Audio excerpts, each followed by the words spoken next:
you. Today I am giving the talk on universal quadratic form over number fields. The works I have done in my PhD. Okay, I'm starting.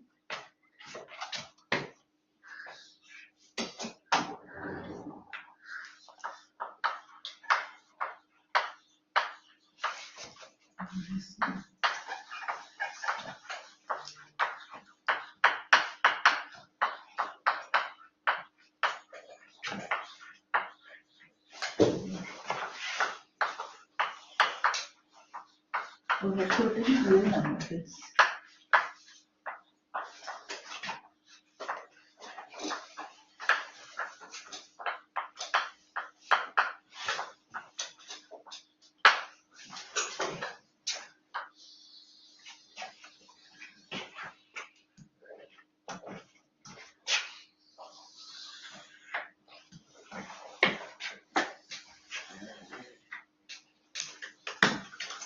So, what is the quadratic form over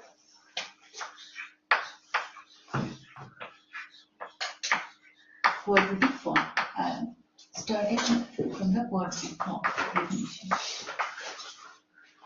The quadratic form over R, where R is a ring or a set. This is basically a 2-degree homogeneous equation.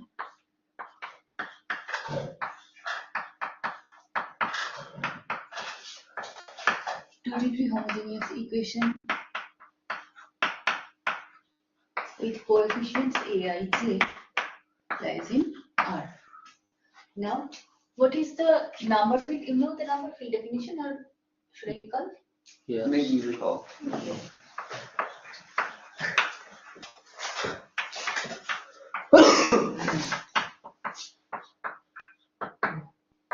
Number field is any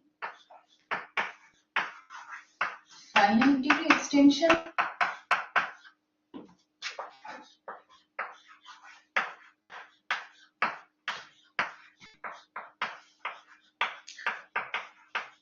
over the field of rational numbers. Okay, so now it is totally real number fields. What is totally real number field? Any number field K, suppose K is a number field, then from primitive element theorem, we can write it as Q theta for some element theta of K. So Q theta, this can be embedded into C, and if the degree of the field number field K over Q, this is n, this is an n degree extension, then we get exactly n number of elements. That is 1-to-1 map from K to C. So if I denote this by sigma I, so if sigma I of K subset of R is real number for all I from 1 to n, then K is called totally real. Totally real number field.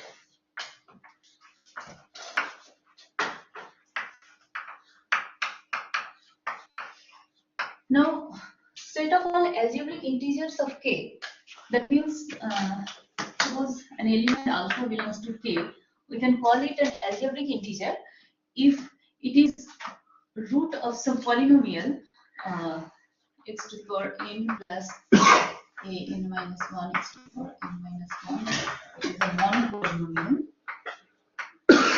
Here's an integer. Okay. If alpha belongs to K is root of some this polynomial, then we can call it an algebraic integer. Instead of all algebraic integers of K, this form a ring. This is called the ring of integers.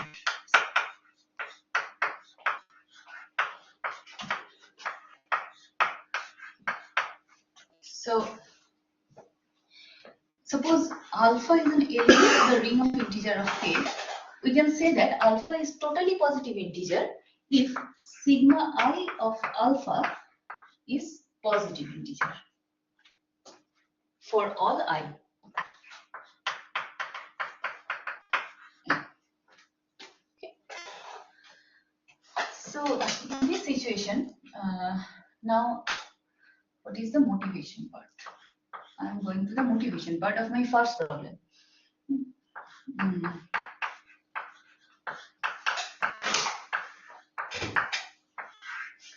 In 2020, Kala and Yatsina, they have proved that suppose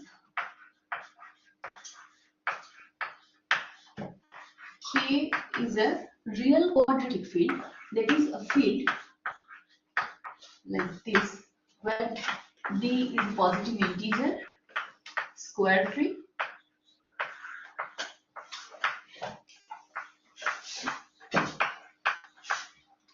and greater than or equals to 2, such that, and kappa is equals to 2 if D congruent 1 mod 4 and kappa is equals to 1 if D congruent 2 or 3 mod 4. In this situation, what is that small k? What does it mean? this kappa? Yeah. Kappa is a positive integer. Any positive integer, which is equals to 2 if D congruent 1 mod 4, where D is this, and kappa is equals to 1, then may I complete my statement? Yeah, sorry, go ahead. If a positive integer m is less than kappa root D by 4, then all totally positive integer alpha belongs to totally positive integer alpha multiplied by m cannot be written as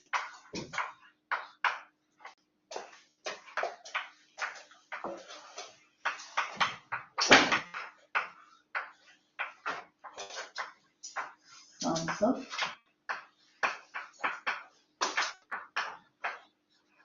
integral squares. Now it's clear what is K. Yeah. I have defined. Think is in kappa. So this is a real and quadratic number field, real quadratic. Later, Martin Raska extended this result or defined this result again for the quadratic one. I have addressed similar type of problem for real biquadratic number field.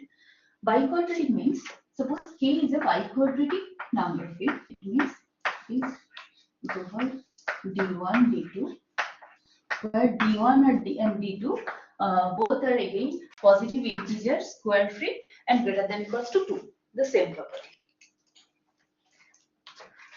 These are called biquadratic. Real biquadratic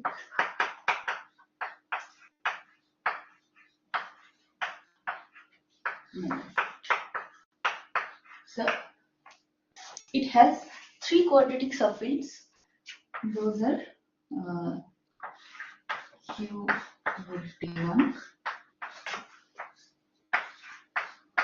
Q root D2, and Q root R, where we can denote this as K1 as K2 and K3, where R is D1 D2 by GCD of D1 and D2 whole square. Okay, these are the only 3 quadratic subfields of K. So, okay.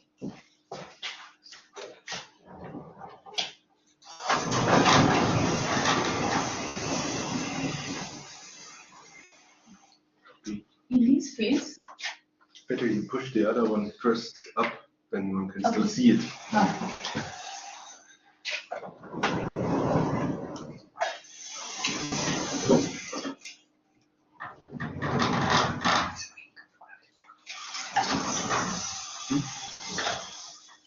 The question? Yeah, sorry, I'm confused. I'm getting late. You have R, which I guess assume it's a ring, and then if R is 2, that's No, this is a K. This is kappa. The Yeah, yeah. integer is okay, and R is the real number, and here the R, it's a ring or field. right. So, yeah. These okay. are, And where is the R kappa? The R here is a number, no? D1 times D2. yeah. So this is a number, R. Yes, d1, d2 by GCD of d1 and d2 whole square. Okay. No. I'm not sure to figure it out. So my goal was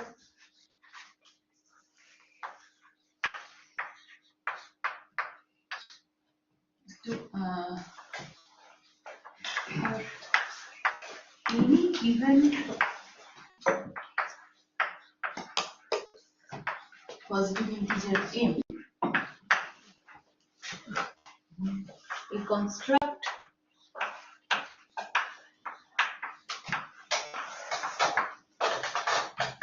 some totally positive integer alpha of k. Here k is the real biquadratic field, and try to find some sufficient conditions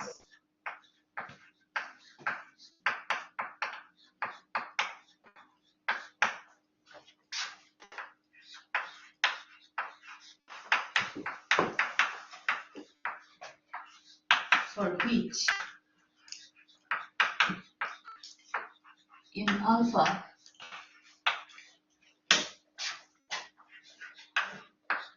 cannot be written as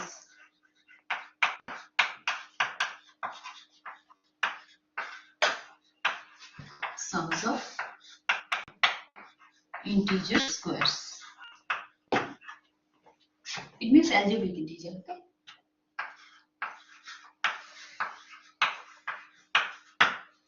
And you did not define the notation OK plus. I know what it is, but you Yeah. didn't write it down. So you mean the Yeah. alphas which are The totally set of, positive? I have defined the totally positive integer, okay? The set of all totally positive integers, it is a semi-ring, and we define it as OK plus, that is. Yeah, better write something down. Yeah. Since it's a definition, then we.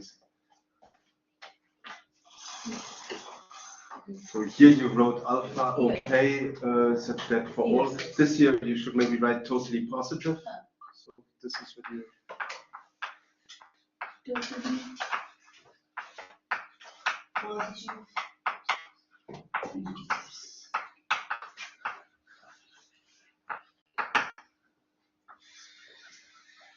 So And then this OK plus.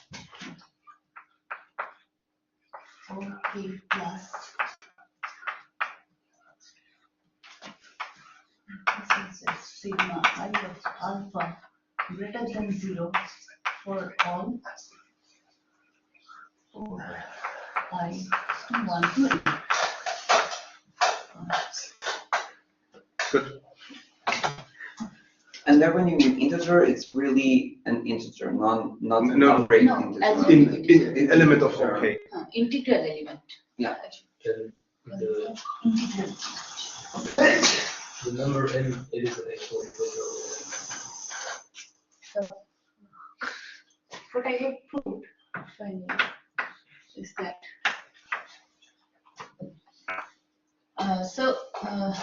the biquadratic field k cube root over d1 root over d2, there are 5 types of bases depending on d14. Okay. So for each basis we have to calculate all these things separately. So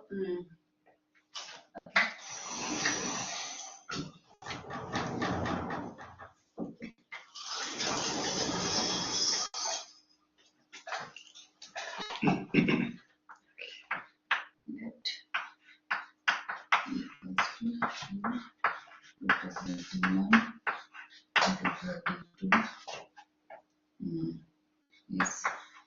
real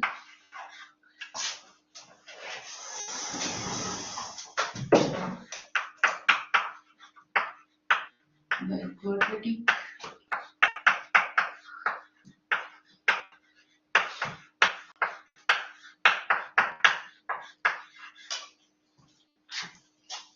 where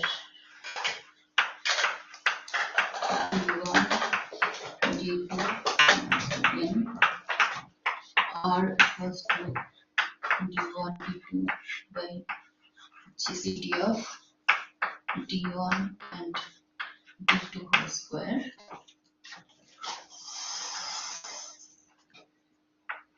square root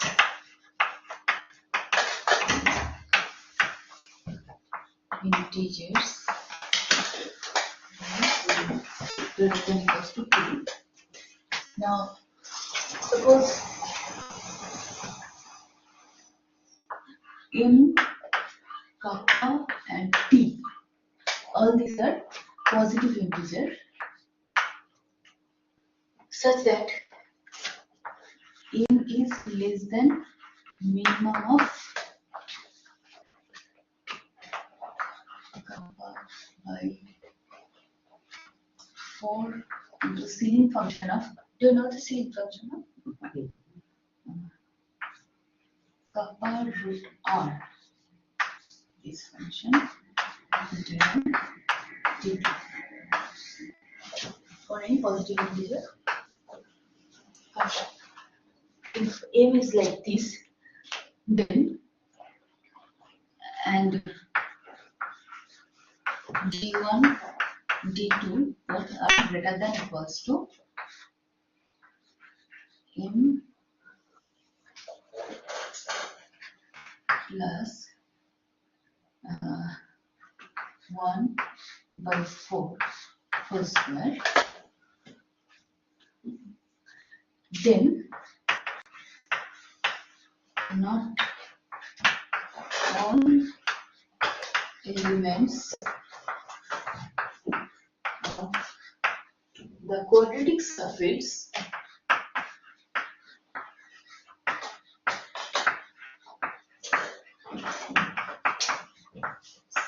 Ki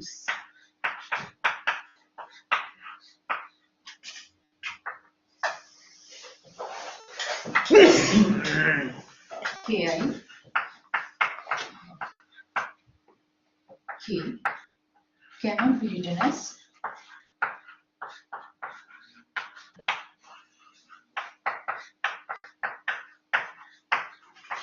sums of integral squares. I think there's somewhere a not too much. Then not all elements can be written. Do you write? Do you have twice not? Not all elements can be written.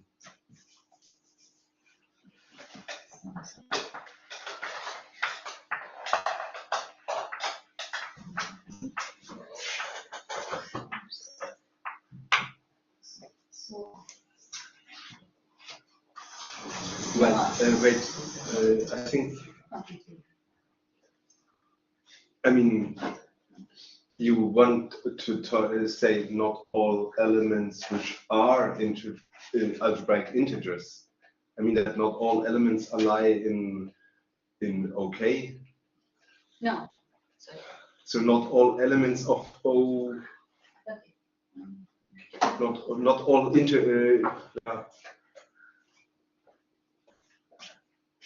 I think just the word elements you should make more precise which elements you mean. Yeah. Not all integral elements. Not all totally positive algebraic integer alpha multiplied by some m, positive integer m. Not all elements of this type cannot be represented as sum of integral squares.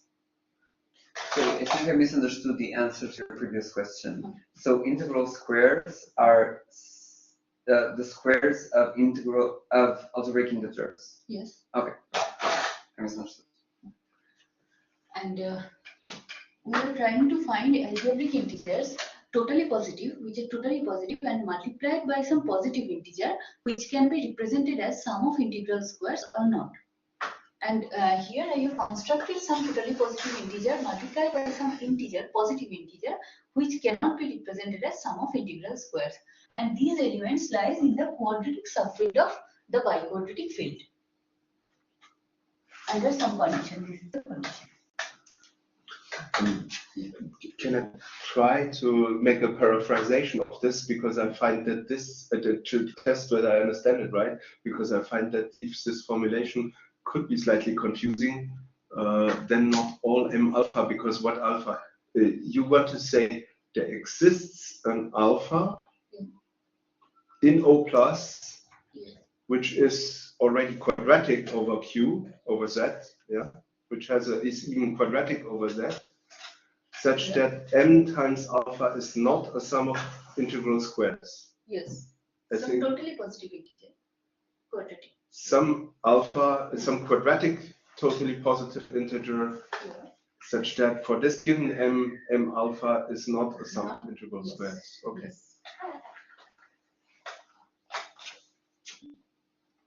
So I have proved the similar kind of result for elements algebraic integer, totally positive algebraic integer alpha, which lies in the biquadratic field K, but not in any quadratic subfield of K. That is, suppose K is the same.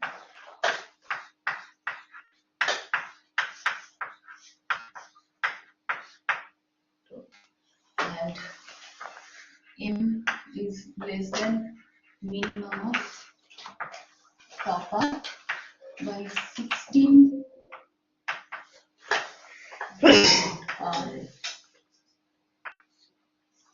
d1 d2. Then we have constructed, there exists, that is, we have constructed two constants n1 and n2 depending on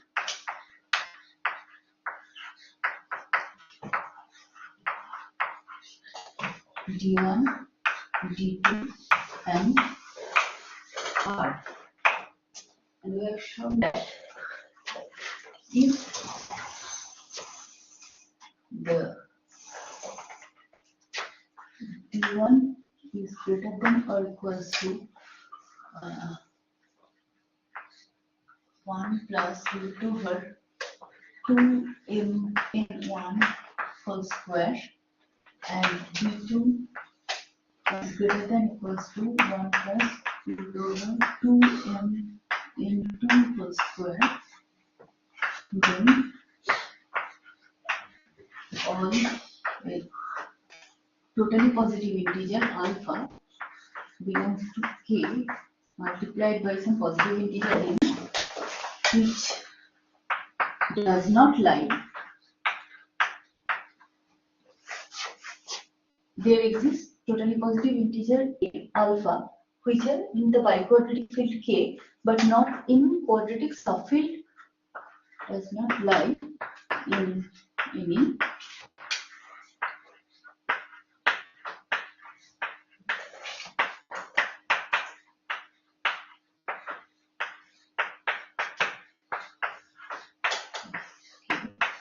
for which the same property holds, that is, cannot be written as sum of integral squares. Then there exists alpha. There exists totally positive integer Yeah, alpha. wrote. We have constructed some totally positive integer alpha, which are in the biquadratic field K, but not in any quadratic subfield of K. In the previous theory, I think I understand what you're saying, but I think what you wrote is you wrote all. So you mean there exists alpha, which does not lie. There exists m alpha, which cannot be represented as sum of integral squares.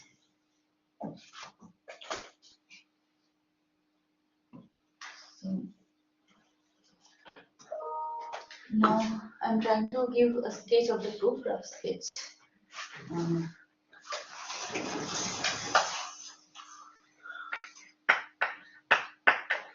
So all these results I'm doing for D1 congruent 2 mod 4 and D2 congruent 3 mod 4. I have written it here.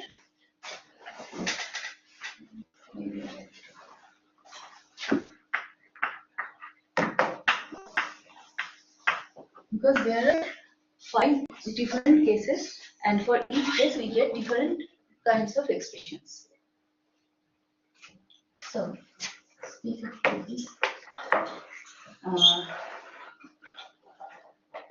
constructed these types of elements. Suppose alpha is kappa root d1 plus the ceiling function of kappa root d1.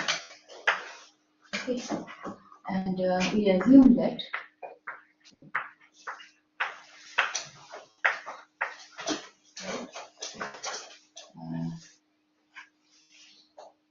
alpha is summation of alpha I whole square.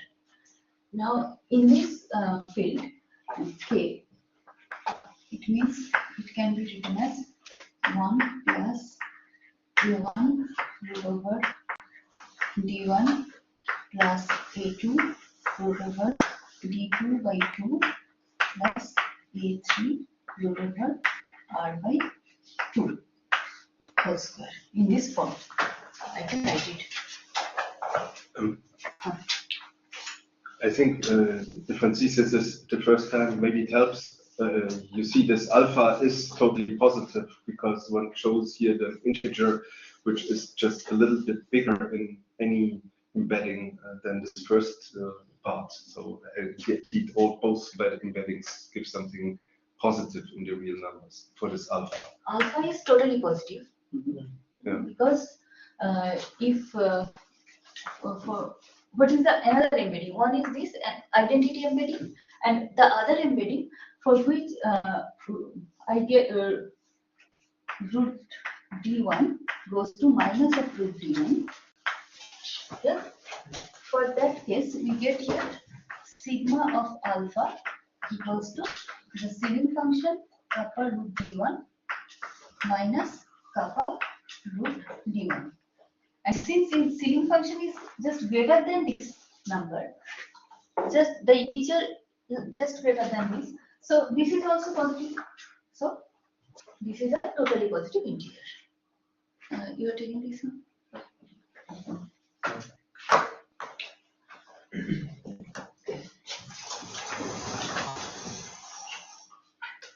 Can I help you with cleaning the board?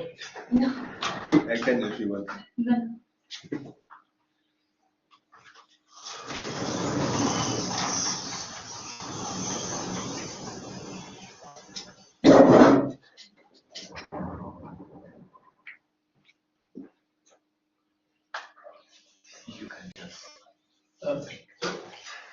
At the end of the line with the sum, you are closing a bracket. Where do you open the bracket? Is it the entire thing in the sum that you're squaring, or is this?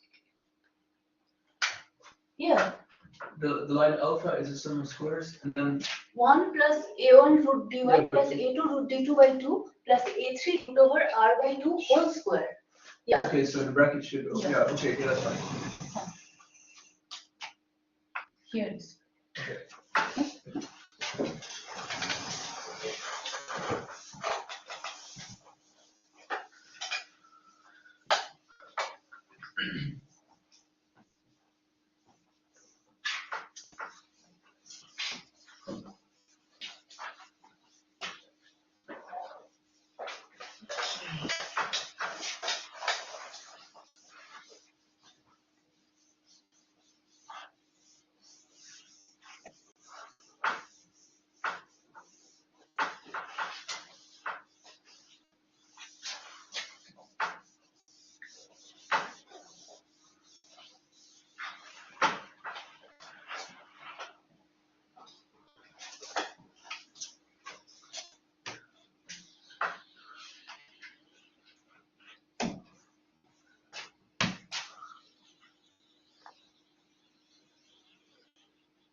So now comparing the trace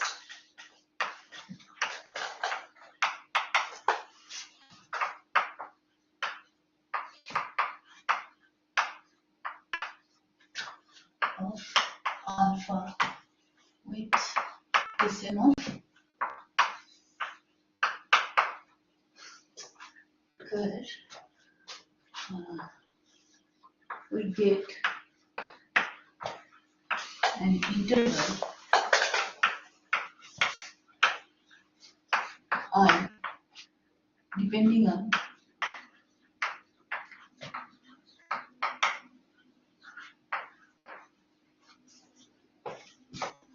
m, kappa, and t.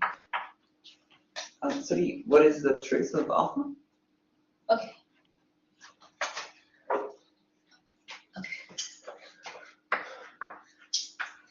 Thanks. Algebraic integer.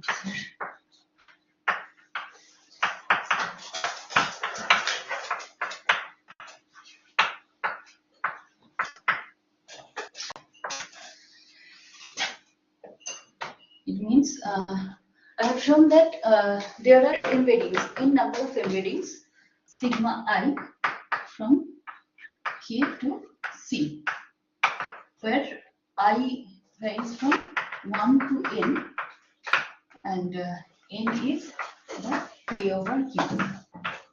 The degree of K over Q is n. And then summation of sigma I alpha Is a trace. is the trace. Okay, perfect. Thank you.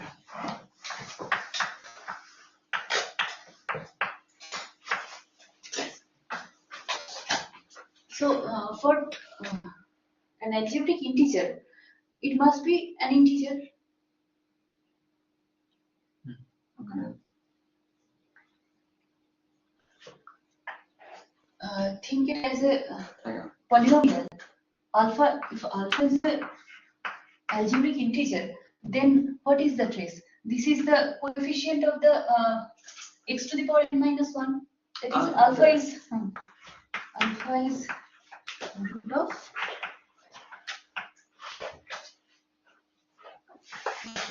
n plus n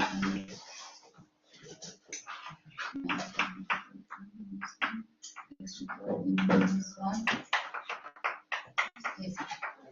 Then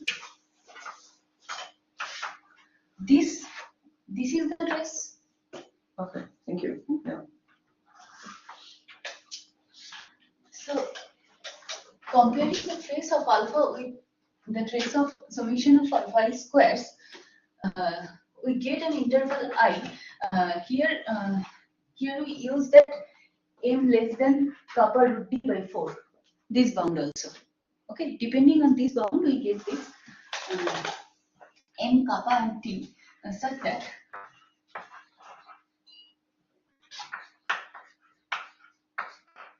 when d1, d2 lies in I, kappa, then the same will hold that there exists alpha belongs to OK plus such that m of alpha cannot be written as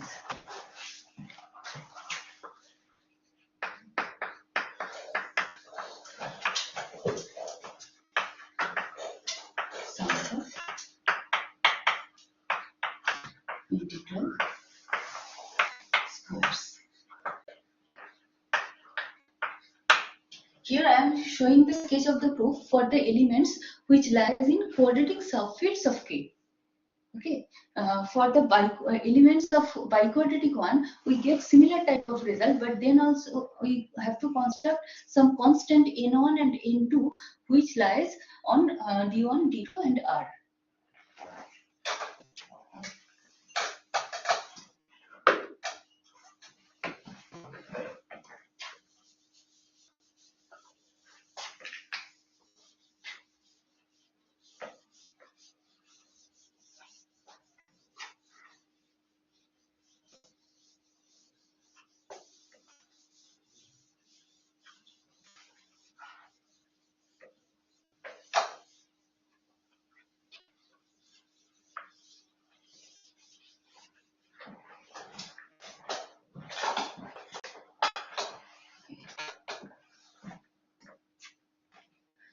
what we do that in the interval I, T, and kappa, there are this is like in kappa by T plus some elements plus m kappa by T minus 1 some. This is some constant, okay? Like some 40, some 70, like this, okay? So now taking the ratio that kappa by T and group together all these elements, that is kappa by T equals to I, and grouping together all these intervals, we get a much bigger interval for which the same thing will hold. And we get that, suppose if D1, D2 belongs to D1 by 2 plus 4 union some intervals, then the same thing will hold. And from here we get the theorem. I find it's a bit difficult to follow because it's like depending on so many parameters. Maybe you can explain it on some particular choice with M, K, and T or so. What is going on? No, like how M, K, and T all are positive integers. Yeah, and can you make some choice in order to illustrate a bit how one constructs this alpha? So I think this is the essence of it, that one wants to understand how one can find such an alpha for a given M or so. So the alpha is there, no? The alpha is the alpha is that thing that is that one wants to construct. Alpha are those elements, those indecomposable elements, means alpha equals to, we always take alpha in this form. Alpha is fixed. Yeah. Is this? Okay. Alpha is always this for this form. For these alpha, we are constructing these such that this situation arises. We are not constructing any other types of alpha. Only concentrating on indecomposable integers. Indecomposable means totally positive integers which cannot be written as sum of more than one totally positive integer.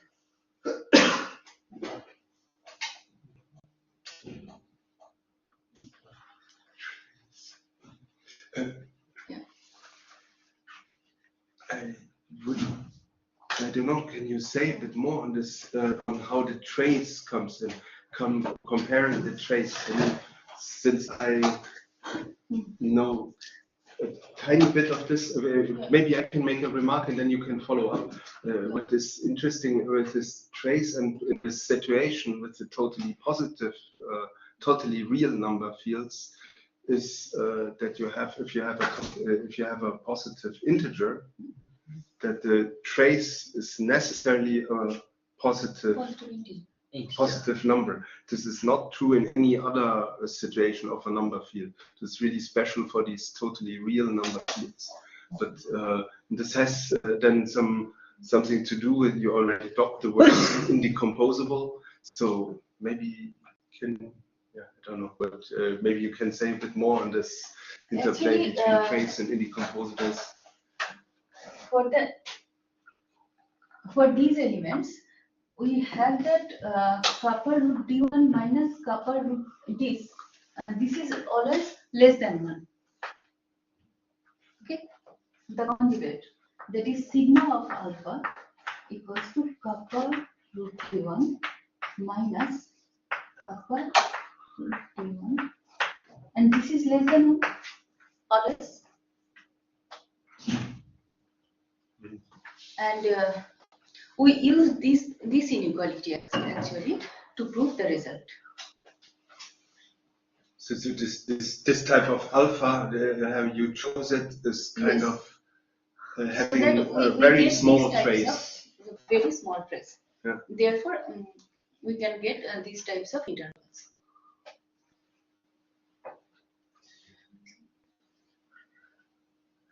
in question. But trace, there are more than the two embeddings, right? Because we are working on the biquadratic. Yeah, some of Yeah, so but there are like on alpha, any embedding where it gives us either alpha again or this one, but the trace would not just be the sum of these two, right? Because there are more embeddings. Right. Is it just times two? Are there four embeddings? two embeddings. For quadratic field, this is two embeddings, and we are showing here for the elements of the quadratic subfield. So we're not doing the biquadratic case. No, Oh. I'm not doing only the quadratic subfield. For the biquadratic one, we have four embeddings, and to deal with this, we have to introduce two more constants, and the calculations is more complicated. Therefore, I'm showing only the quadratic case. So you, in your goal, you want for any m and then those properties, but you had to bound your m in your theorem.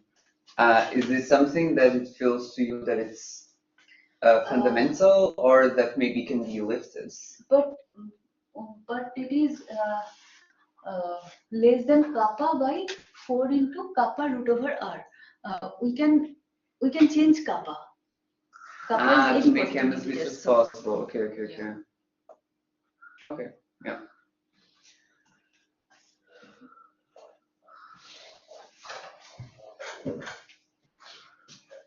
Yeah, so clubbing together, we get these types of intervals, and from here we can say that whenever, sorry, d1 and d2, so whenever d1 and d2 greater than equal to n by 2 plus 4 whole square, then we get the result. Okay. So I'm not going to the construction of elements of totally real number field which are in biquadratic field but not in quadratic one due to the complexity of the calculation. So may I proceed? Okay.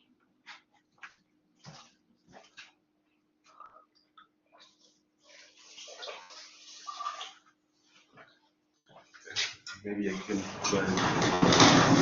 when you're busy, say something which is almost trivial, but maybe helping also for the context. Note that a totally positive element, so in such a ring, it will definitely be a sum of squares in the field, in this number field. So it is and conversely, obviously, a sum of squares is totally positive. The two trivial or relatively easy statements which help to understand the context. So y is sometimes a totally positive element of the ring, although it is a sum of squares in the fraction field, not already a sum of squares in the ring itself. That is a bit the topic. Yeah.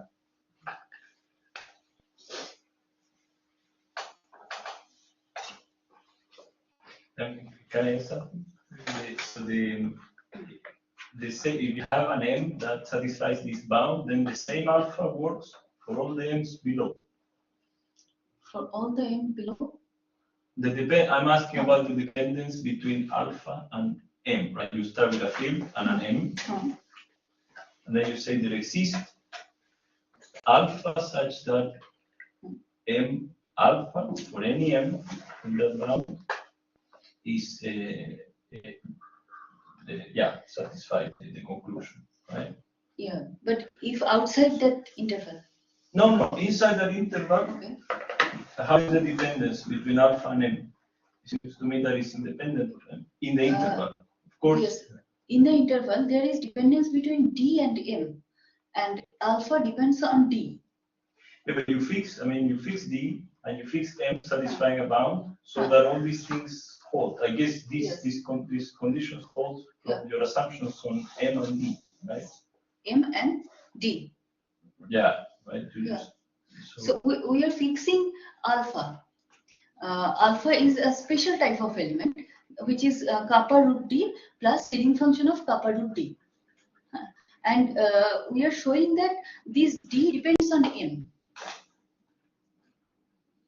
No. The dependence of d on you m. fix d, and then you choose an m satisfying a bound, Hmm. and then you conclude the existence of an element. No, I'm showing that there exists some integer which cannot be written in this form. Non-existence. I'm showing the non-existence of sum of squares. Yeah. Okay.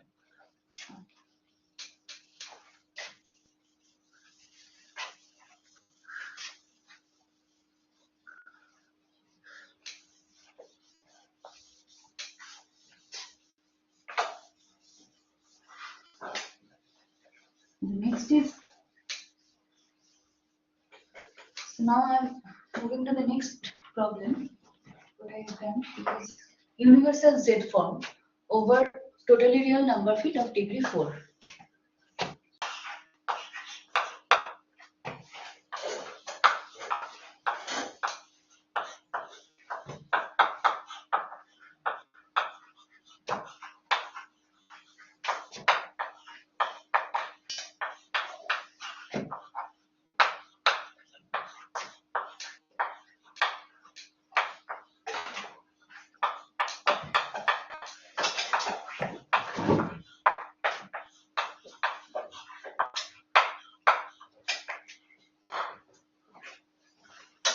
So what is the universal quadratic form?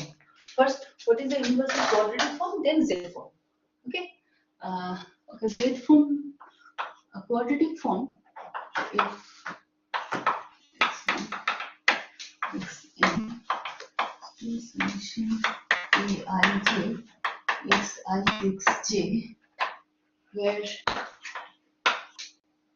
aij belongs to Z. Okay. This is called a Z form.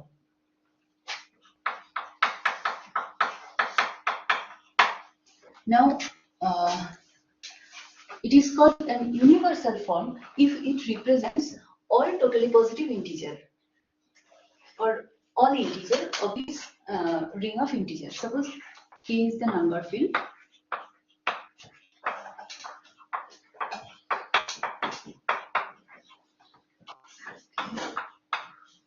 Ring of integers.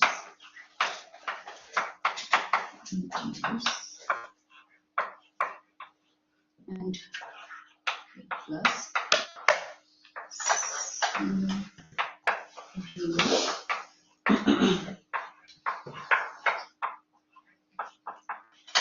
totally positive integers.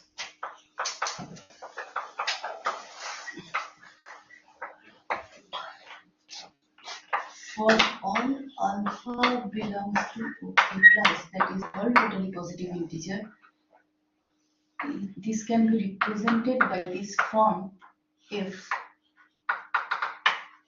that is, there exists some alpha 1, alpha 2, alpha n which represents this alpha, then it is called an universal Z form, this F, universal Z form. So the next problem is motivation.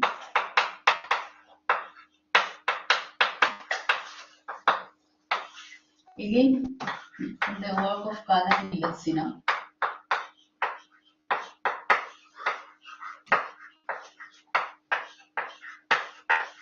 They have proved that if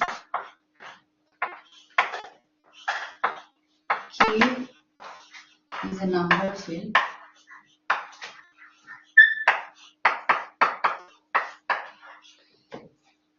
of degree 2, 3, 4, 5, and 7, and K has principal codifferent. I'm telling what is codifferent.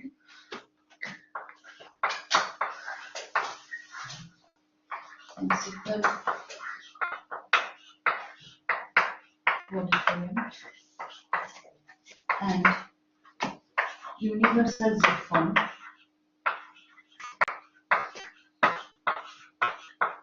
Z form.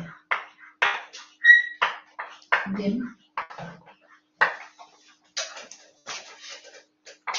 K is either, okay, we can include K is Q root 5 and K is Q zeta 7 plus zeta 7 inverse. Only these two fields. Take any number field of degree up to 7 except 6 which has universal Z form and which have principal codifferent, then K is only these two fields. There are no other field. Okay. So what is exactly the degree of the second one? What is the degree 3. of the? Okay. This is the maximal real subfield of Q zeta 7 cyclic field.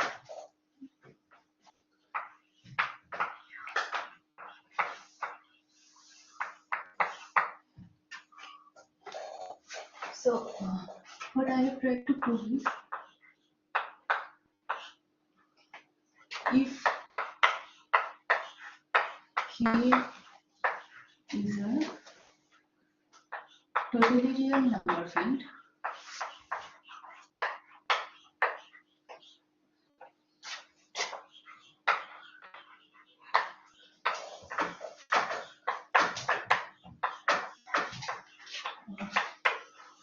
degree 4 with ideal class group of K is isomorphic to Z quotient to Z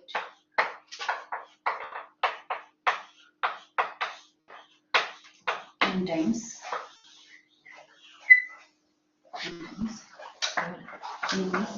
any positive integer or 0. Then there exist non-universal Z form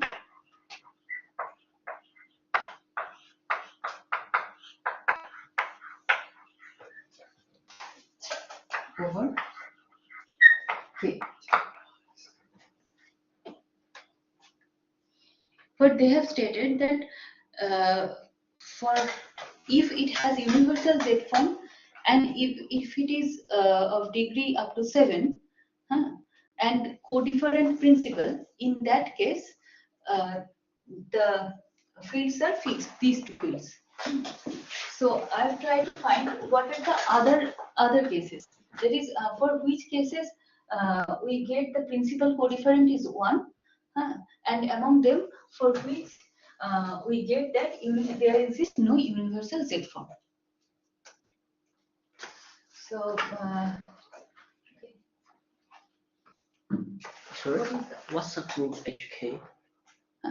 Ideal class group of K. Oh, May I define this?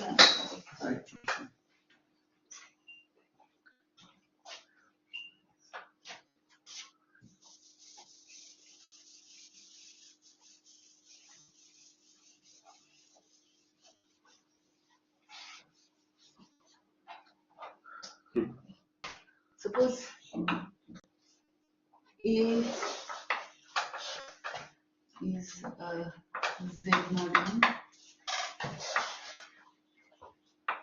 K. We define the A star equals to X belongs to K such that trace of X of A subset of Z. This is called codifferent of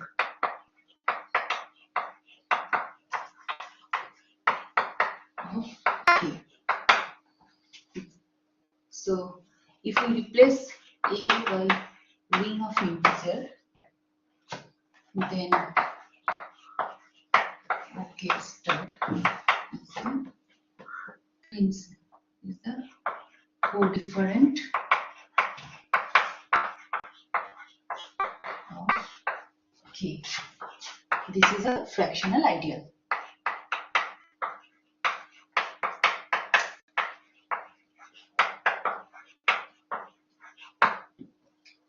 And ideal class group is the set of all fractional ideals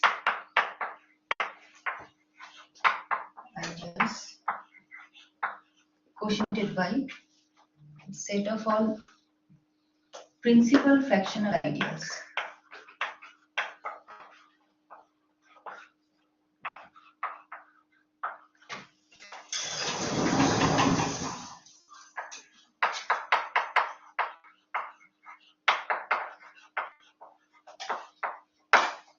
This forms a group. Set of all fractional ideals, this forms a group, and this quotient group, this is called the ideal class group. Okay. So for the ideal class group of K, which is of this form, that is all element has exponent 2, every element whole square, this is an identity. For this case, we can find these types of result, that there exists no universal Z form. So from here we can conclude that if the class number of K, that is the order of the group, class number means the order of the ideal class group. This is always finite, this can be proved. This is 1 or 2. In these cases, we can say that there exists no universal Z form exists for a number field, totally real number field of degree 4. This was my result. So. In the result of Kala-Yatsina, is it for totally real number fields or for any number? Yeah, totally real. Totally You didn't real write. You wrote number field.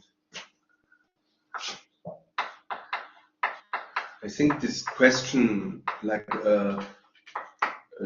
this difficulty to find universal form, also only comes up in these totally real number fields, not in the other ones. Yes, because so we have found some when the class number is 1 or 2, we know that it may be one. There exists may exist number fields in which the class number 1, the number fields may be infinite. Okay, but for 2 we know nothing about this. So we have tried to find that some more result on the class number. It states that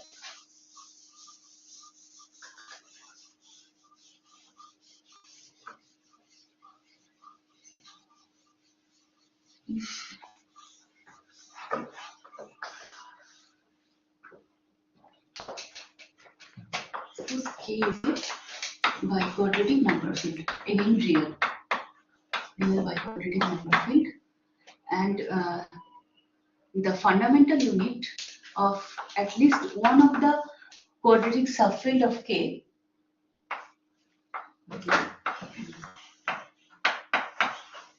these are fundamental units epsilon I. If norm of epsilon I equals to -1 for at least one I, then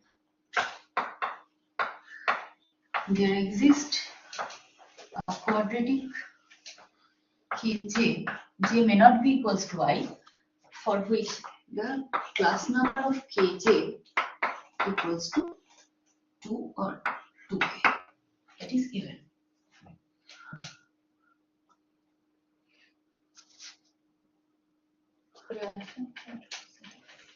This is a new result. Yeah. Oh. And what are the properties of that A? Sorry. So you say that, okay, you have your quadratic field, and if the primitive root of one of the quadratic subfields is -1, then there exists an element. No, there exists one of the 3 subfields. That's when there exists one. Ki is one of Yeah, you pick one. and this is the fundamental unit of Ki. Yeah. And norm of Ki is norm of Ki is -1.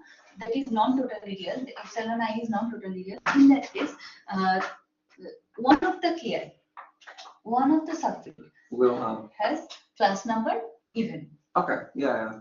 So it may be 2 or 4 or something. Yeah. I'm not going into the proof. I'm just mentioning the last result of this paper, which says that we have proved that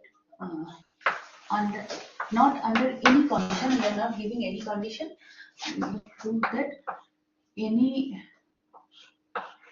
number field, biquadratic number field, totally real, of this form, there exists no universal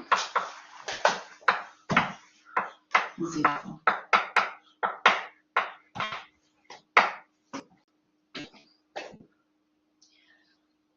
Kala and Yasina, they have proved that in Q root 5 is the only number field of degree 2 in which there exists universal quadratic form.